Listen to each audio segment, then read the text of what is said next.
Outsourcing tends to have a bad reputation as being low quality. Partner Hero's value-based approach raises the bar for the outsourcing industry by investing in employee empowerment and career growth, paying above-market salaries, and maintaining a focus on quality and performance. They're more than a service provider. They're also a thought partner for the startups they serve. It's simple. Brands that care about quality customer experience choose Partner Hero. They offer flexible terms and the ability to scale quickly, perfect for startups, with quality assurance baked into every program and offices around the world. So Partner Hero can provide truly global coverage. Outsourcing has long been available mainly to big businesses, but Partner Hero is challenging business as usual by bringing the benefits of outsourcing to businesses of all sizes with short, flexible contracts and fast ramp-up times. 10 years ago, when we were launching the Action Catalyst, we could have used a few extra hands to help us scale quickly, even if it was just for a short while. You can bet that with their expertise, fast onboarding, and core focus on quality, Partner Hero would have had our attention. If you're ready to bring in outside customer support help for your startup that feels like it's a part of an existing team, check out Partner Hero. Head over to partnerhero.com/Action Catalyst to book a free consultation with our solutions team. Mention you heard about Partner Hero from the Action Catalyst, and they'll even waive the setup fee. Now, on to the show. From Nashville, Tennessee, Southwestern Family of Companies welcomes you to the Action Catalyst. Each week, we share insights and inspiration from movers and shakers in the world of business. Our goal is to help you increase your self-discipline, overcome procrastination, and help you to take action on all the things that really matter. The 5 Love Languages. Have you ever heard of that book?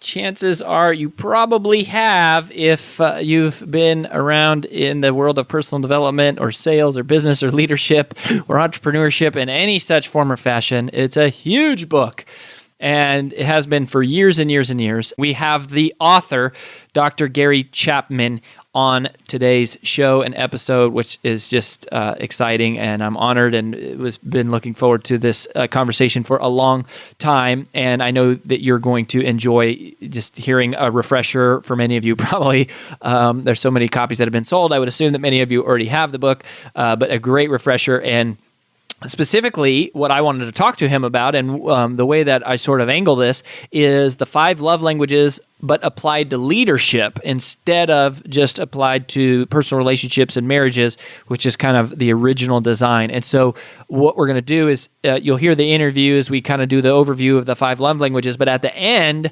what happens is I start asking him about applying it to the workplace, and then based on some of the things that I learned from him, he shares some really powerful data. I do a recap and convert it into action steps for you, as always, that we do at the end here on the Action Catalyst podcast. Some of the strategies and ideas and techniques that we teach at Southwestern Consulting based on some of our history and our work with coaching clients. And I'm going to give you 10 phrases as a leader that you can never say too often, and 5 acts of service that you should engage in that will immediately increase the morale and the retention of the team that you are leading, or you could think of it also as client retention if you are in sales. And these are things that you can do that are really, really key, and you're going to understand by the end of this episode the huge financial imperative this is and how drastically this can affect business today. So the 5 love languages applied to leadership is the theme of the show, the one and only Dr. Gary Chapman. And thanks for being here. I think you're going to love it. We'll get started just after this message. This episode is sponsored by Southwestern Coaching. Southwestern Coaching has helped over 11,000 people increase their incomes by over 25% on average. As a successful salesperson, you know the importance of increasing your sales. But sometimes you might just need a little extra push and accountability to meet your goals and grow your business. Southwestern Coaching will help you increase your income through one-on-one sales and leadership coaching tailored specifically to your needs. Together, we will elevate sales. To schedule your free one-on-one business action planning session with a Southwestern coach, go to www.southwesternconsulting.com/Action Catalyst.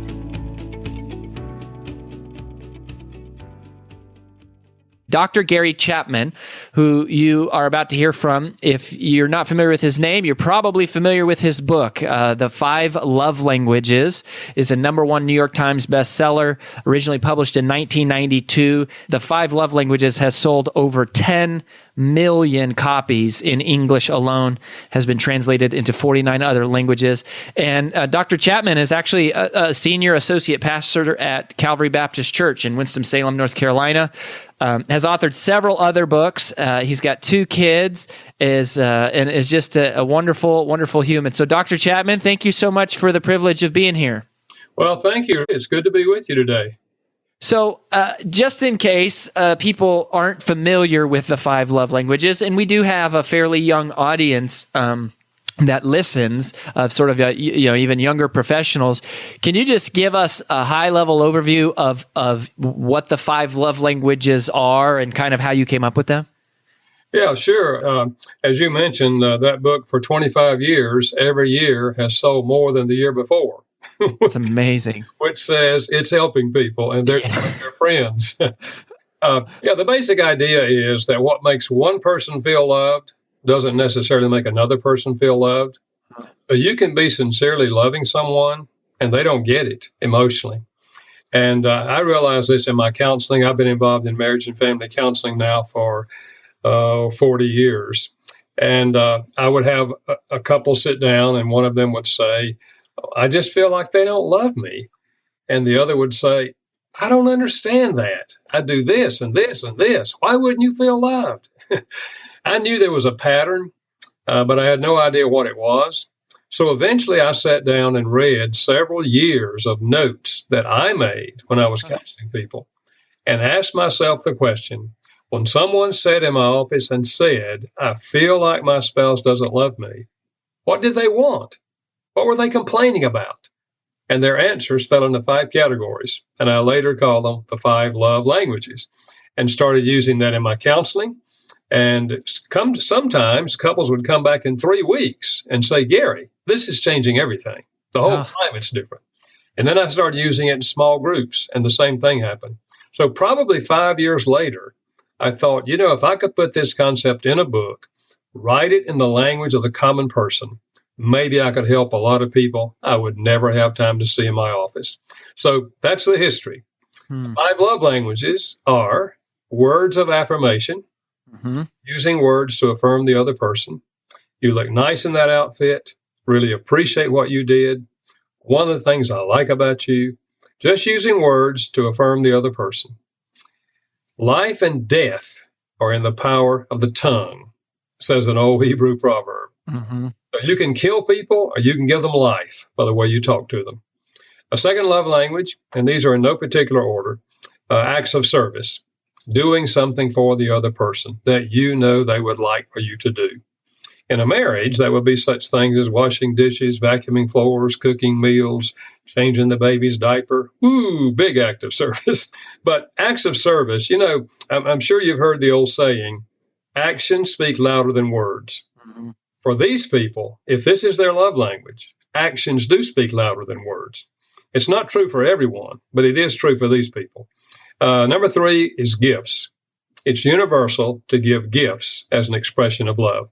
My academic background before I studied counseling and theology was anthropology, cultural anthropology. I did an undergrad and a master's degree. We've never discovered a culture where gift giving is not an expression of love. Really? Universal to give gifts. The gift says, they were thinking about me. Look what they got for me. Number 4 would be quality time. Giving the person your undivided attention. I do not mean a couple sitting on the couch watching television. Someone else has their attention. I'm talking about TV off, computer down. You're looking at each other. You're sharing with each other what you're thinking and feeling. And this is true. All of these are true not only in marriage, but in all relationships, certainly in business relationships. Number 5 is physical touch.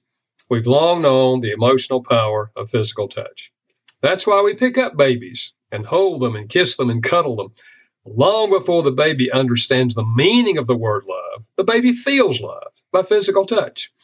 So in marriage, we're talking about such things as holding hands and kissing and embracing, the whole sexual part of marriage, arm around the shoulder, driving down the road, you put your hand on their leg, Sure. you know. Now, when we share this in a business setting, this is where the HR people say, whoa, whoa, whoa, whoa, whoa, we don't touch and work. Oh, yeah. Uh-huh. Dr. Paul White and I wrote a book called The 5 Languages of Appreciation in the Workplace. And we simply took the love languages to work. And this is where we got pushback. Okay. And so Dr. White said to me on one occasion before we published the book, he said, maybe we ought to leave that physical touch thing out. And I said, Dr. White, there are no cultures where humans do not touch. Now, there are appropriate touches and there are inappropriate touches. And we deal with that in the book. But humans are touchers, okay? And so the basic concept is, out of the 5 love languages, each of us has a primary love language, the one that really speaks most deeply to us. It's very similar to spoken language. Every one of us grows up speaking a language with a dialect, and that's the one we understand best. And is our primary love language, when you say it's our primary, do you mean it's our primary at receiving or giving, or is it the same always? In receiving. I'm thinking primarily receiving. Okay. It's the one of the 5 that speaks most deeply to you. Now, typically, we will speak most often our own love language. About 75% of the people will speak to others their primary language. But about 25% will speak one language more predominantly, but they want to receive another of the languages. And I think that is because they were trained to speak one of these languages. For example, maybe a father taught his son, always give the lady gifts. Don't miss an anniversary or birthday. Give her gifts in between times. So he's a gift giver. Sure. But it doesn't mean he wants gifts. That's just what he was taught to do. Right. So that's the way that plays out. Well, and so then the conflict resulting, let's go back to the marriage for a second in the relationship. So the conflict is the result of I communicate in one love language, I give in this predominant one, but my partner doesn't receive in that love language. That's basically the source of the issue. That's the misconnect. That's right. And that's why a wife can say, I feel like he doesn't love me. And he says, what do you mean? I wash dishes. I vacuum the floors on Thursday night. I wash the car every Saturday. I mow the grass on Saturday. I help you with the laundry. What do you mean don't love you? He's speaking acts of service. But what she says is, that's true. You're a hardworking man, but we don't ever talk. We don't ever sit down and talk with each other. You're always doing something. Right. So he's speaking acts of service. What she wants is quality time.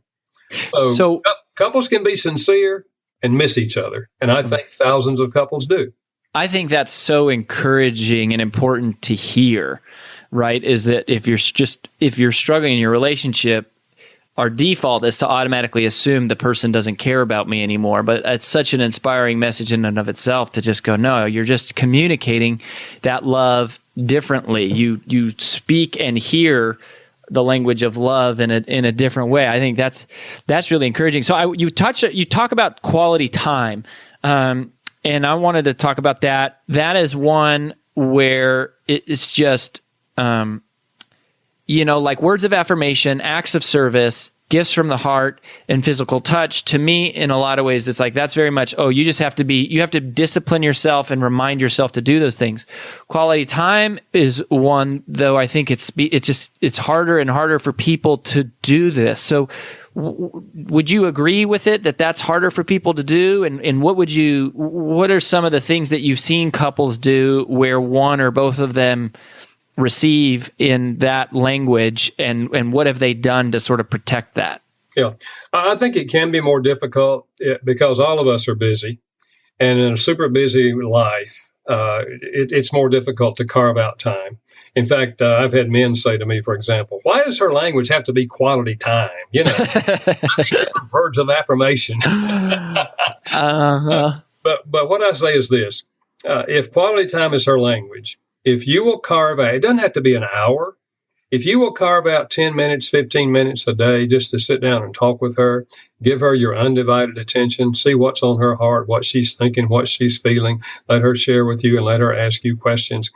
And if she knows that tomorrow she'll get 15 minutes, she's going to be okay. Because one guy said to me, I sit there for 30 minutes and talk to her. And then she says, are you going to leave me now? Go for an hour every night. I say, if you're consistent in giving 15 minutes every night, or it doesn't have to be at night, of course, it could be any time. If you're consistent, then she's going to come to accept that. She's going to come to realize, he's going to be there for me. Well, I'm going to have a chance to talk. So it doesn't mean you have to carve out 2 and 3 hours at a time. Now, there may be times in which you want to take a weekend away, and just have more time with each other. But I think if you realize the importance of it, then it's a great investment of that 15 or 20 minutes. Mm-hmm. I love that. So should we, generally speaking, then, do you think, should we focus as givers at being good in all 5 of the languages, or should we focus primarily on just, the one that our spouse receives? Do you sort of encourage to be conscious of all 5, or mostly to go, hey, this is the one that my spouse responds to, and that's the one I really need to focus on? Well, in a marriage relationship, I say give heavy doses of the primary love language. Sprinkle in the other 4 for extra credit. Huh. Okay? Like the cherry on top. With children, you won't know their love language until they're about 4. Okay. But you can see their love language because if you observe their behavior. My son's love language is physical touch. When he was about 3 or 4, when I came home in the afternoon, he'd run to the door, grab my leg, climb all over me. He's touching me because he wants to be touched. My daughter never did that. Huh. She would say, Daddy, come into my room. I want to show you something. Quality time was what she wanted, my undivided attention. So with children, you want to give them, again, heavy doses of the primary, but you want to also speak the other 4 because we would like for them to learn how to give and receive love in all 5 languages. That would be the healthiest adult. But many of us did not receive all 5. So we came to adulthood and we had never received, for example, words of affirmation. And we find it difficult to verbalize words of affirmation to the other person. But the good news is all of these languages can be learned as an adult, even if we didn't receive them as a child. Now, the reason it's important for us to be aware of all 5 and seek to learn how to speak all 5 is because we have more than one relationship. It's not just the wife, it's children, it's workers, it's people with whom we work. Right. It's friends, And if we recognize this concept and know that everyone we encounter has one language that speaks more deeply to them than the other, then we're going to be more effective in communicating that we love or we appreciate other people. So let's talk a little bit. I know you wrote a dedicated book on, you mentioned it already, the 5 languages of appreciation in the workplace. So moving this into leadership, typically the focus of our coaching program and our, work at Southwestern Consulting is more like in the corporate workplace. So do these apply, or obviously they apply? I guess the question is, what is unique about how they apply, if anything, in the corporate, like you mentioned, the physical touch aspect? Yeah. Well, first of all, there's not a direct correlation between your love language and a family relationship and your appreciation language at work. Because let's face it, work relationships are different from family relationships. There's somewhat a correlation. We found about 36% of the people, their love language at home is their appreciation language at work. But that means for the others, they have a different appreciation language at work. Why it's so important in work is research indicates that 70% of the people who have a job in this country say they feel little to no appreciation coming from the people with whom and for whom they work. Uh-huh. That is super high. 64% of the people who leave a job and go to another job say they left primarily because they didn't feel appreciated. We tend to think people leave for more money, but that's not really true. They leave because they didn't feel appreciated. So Most managers, if you talk to them, they will say, "Oh, I appreciate my people. Oh, I tell them all the time, I appreciate them." Well, you're telling them, you're using one of the languages, and you're hitting about 40% of your people. That means 60% of your people, your words just roll off like water off a duck's back. They don't get it because that's not their language. So you're missing out on about 60% of the people who work for you. And is there a certain percentage that you like? Is there a standard? Do you happen to know, just like across the board, like maybe a U.S.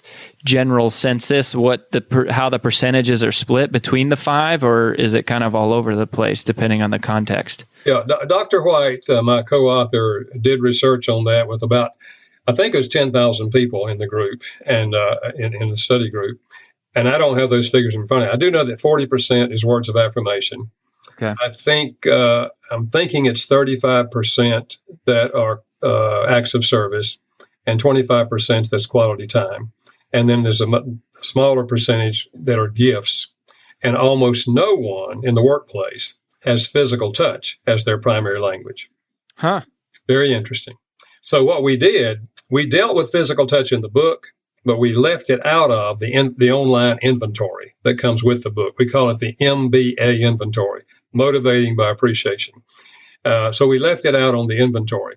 But gifts, I know is the least. It seems to me it was 5%. I don't have those numbers in front of me, but it kind of that's roughly okay how it does. That's helpful. No, that's good to just kind of have a rough eyeball of it, which is interesting because 40% in terms of words of affirmation, that's a lot. I mean, saying the words, I appreciate you, you belong here.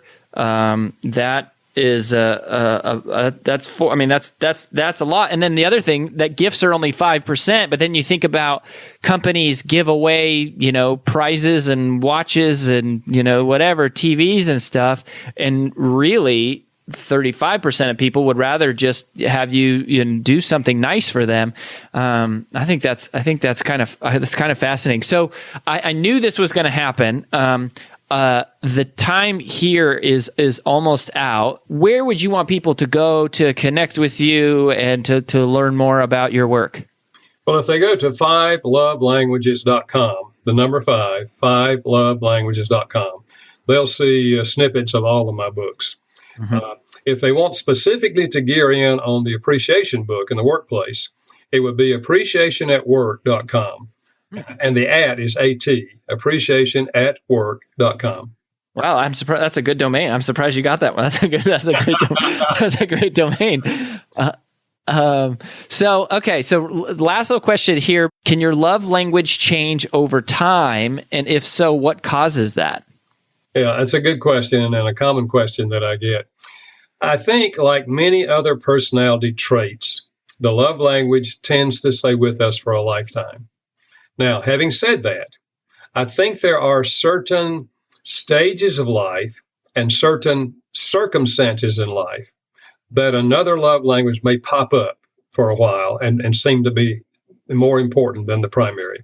For example, a mother who has 2 preschool children, acts of service may not be her love language, but I can tell you during those years, if he pitches in and helps her, it's going to really communicate love to her.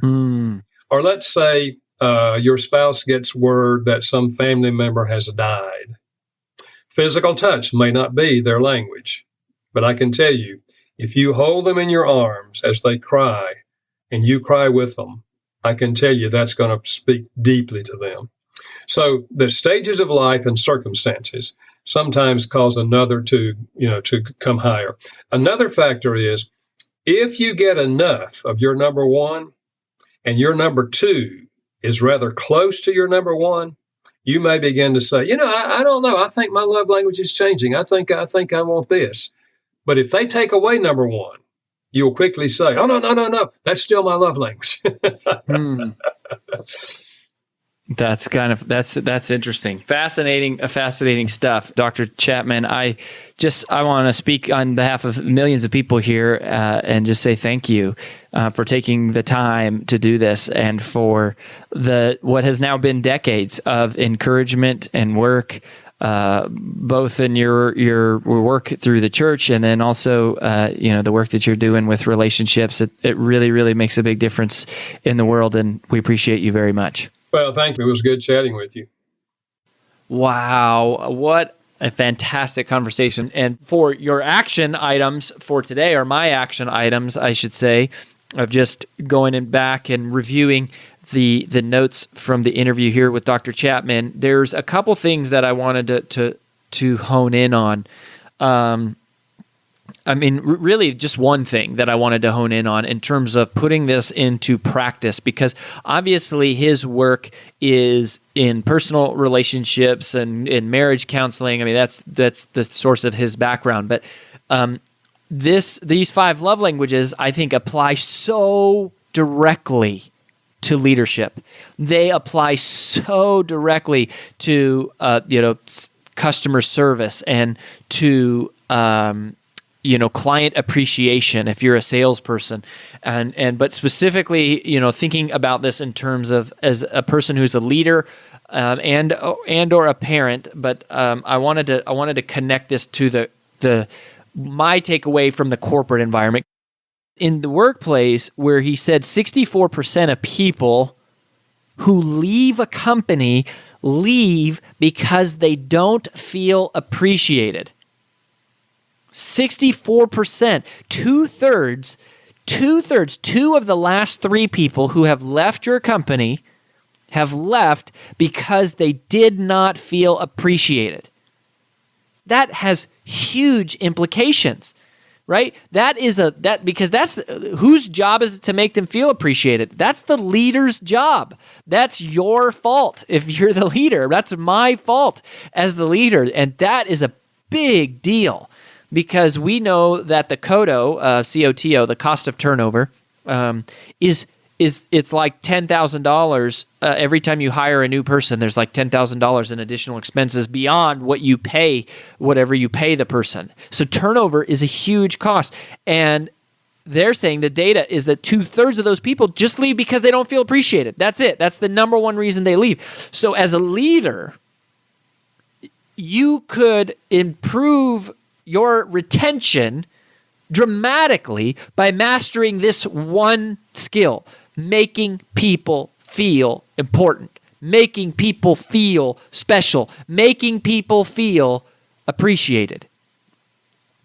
So of all the skills you might learn in MBA school, and I can speak from personal experience of having gone through MBA school, of all the books that you read in business, very few talk about the skill of making people feel appreciated, making people feel valued and important and special and loved, right? Can we use that word in the business community? Making your people feel loved.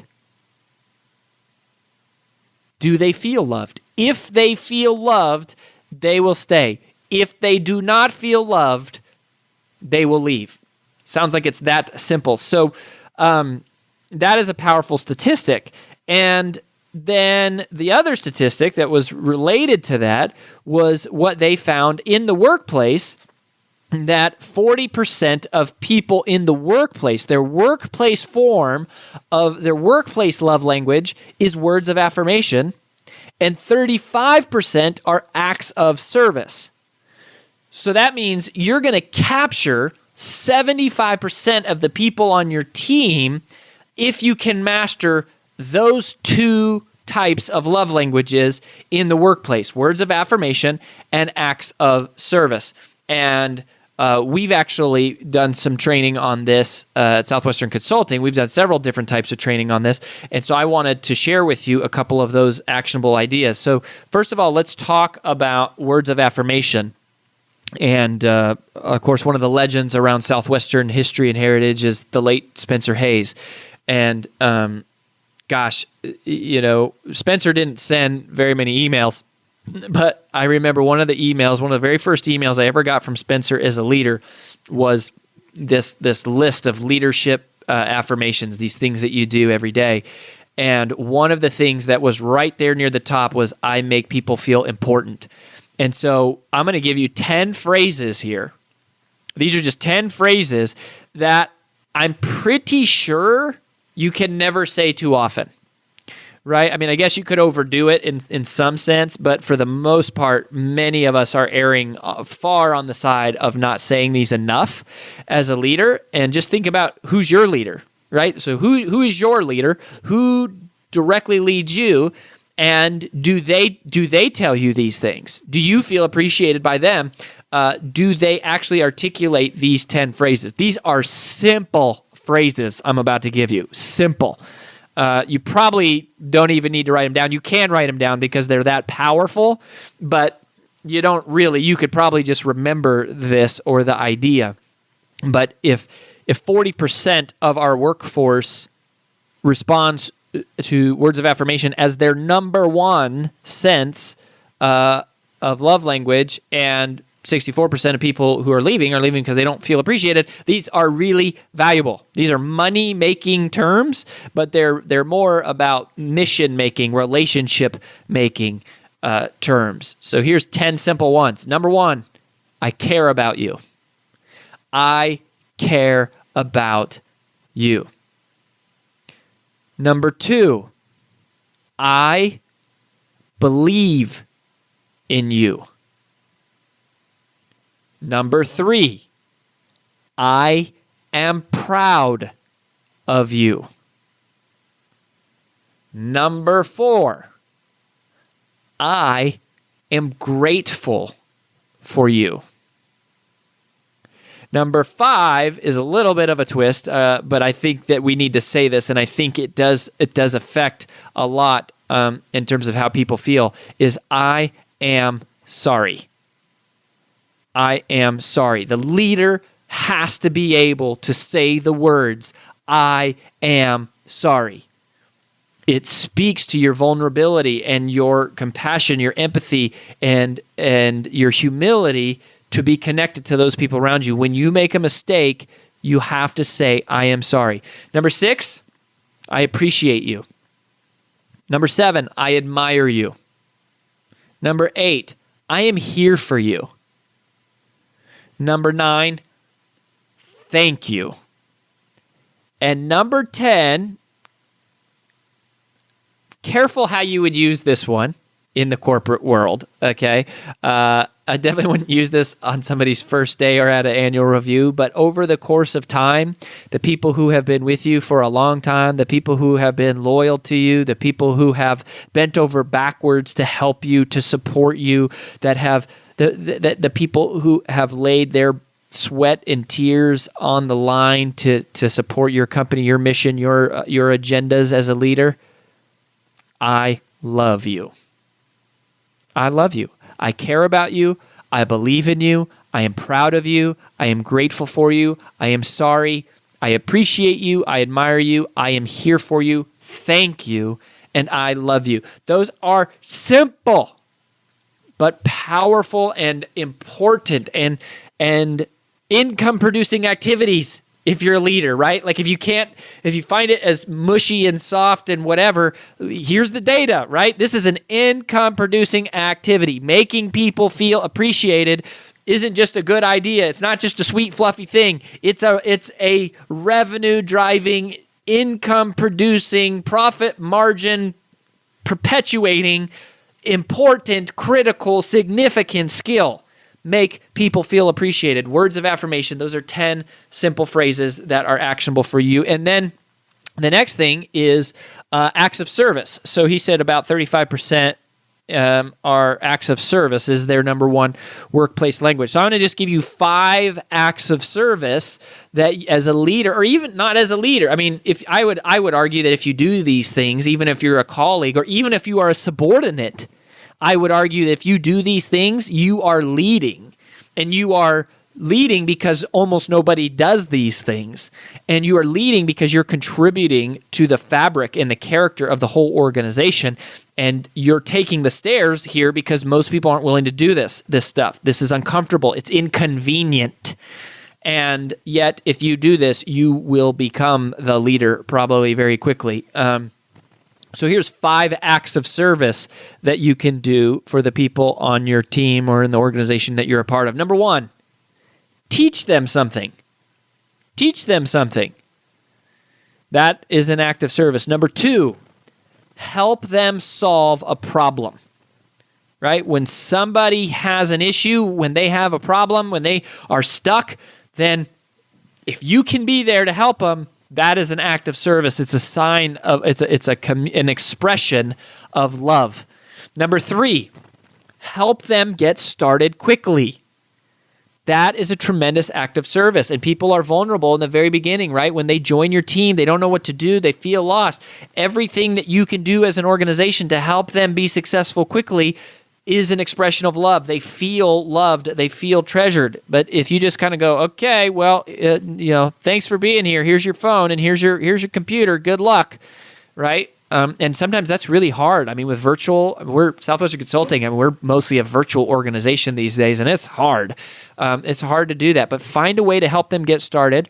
Another thing you can do there is if you're in sales, which one of the things we always do is we try to help them make their first sale, or we try to help give them their first couple leads, or try to funnel things their way that are going to help them early on. Number four, share with them a piece of personal development. So give them a book or a podcast. Share an article, and don't just send it out to your whole team. Find one person and say, hey, I wanted to share this with you. And either share it with them and say, because you do such a great job of this, I just wanted to, use it as a way to recognize them and say, you know what, you're really a master at what they're talking about here. Or you could say, hey, you had a question about this the other day. I think you're going to like this article. I think you're going to love listening to this podcast or this interview, or I think you'll really enjoy this book or this article or whatever. But share a piece of personal development with them. Those of you that are in coaching with us, share one of the things that you learned. Gosh, get them the 5 love languages. That's a great act of service. I guess that technically would be a gift. And then number 5, in terms of a great act of service, is leave them an encouraging note. Just leave them a note. Just a simple note that says, hey, wanted to let you know I believe in you. Thanks for all your hard work. That's it. 2 sentences. I believe in you. Thanks for your hard work. Hey, I'm so grateful for you. Hey, thanks for having such a great attitude. Hey, thanks for always coming in early. You know what? I really appreciate how you always smile. You make everyone around you feel better. It's that easy. It's that simple. It's that simple. I wouldn't even go so far to say, even though it is incredibly simple, it's not easy because it requires you going out of your way. And here is the essence of the whole message, I think, of the whole day, and is that the enemy here is being self-centered. The enemy here is operating in a world that revolves around you. And the magic is getting outside of yourself, being considerate. In other words, you consider other people. You consider their emotions. You consider their feelings. You consider their contributions. And you, as part of considering what they've done and who they are and what matters to them, you then allow yourself to be inconvenienced. You allow yourself to be pulled in the direction of going out of your way to let them know that you care about them. To let them know that you appreciate them. And if you can do that as a leader, if you can do that one thing, if all you can do is this one thing, if you only learn how to make people feel special, if you can make people feel important, if you can make people feel appreciated, then you will be a great leader. Well, that about wraps up the Action Catalyst podcast for this week. If you haven't yet, please log in to whatever your favorite medium is to listen to the show, and both rate this podcast and leave a comment, as that helps new prospective listeners determine if the show's really a good fit for them.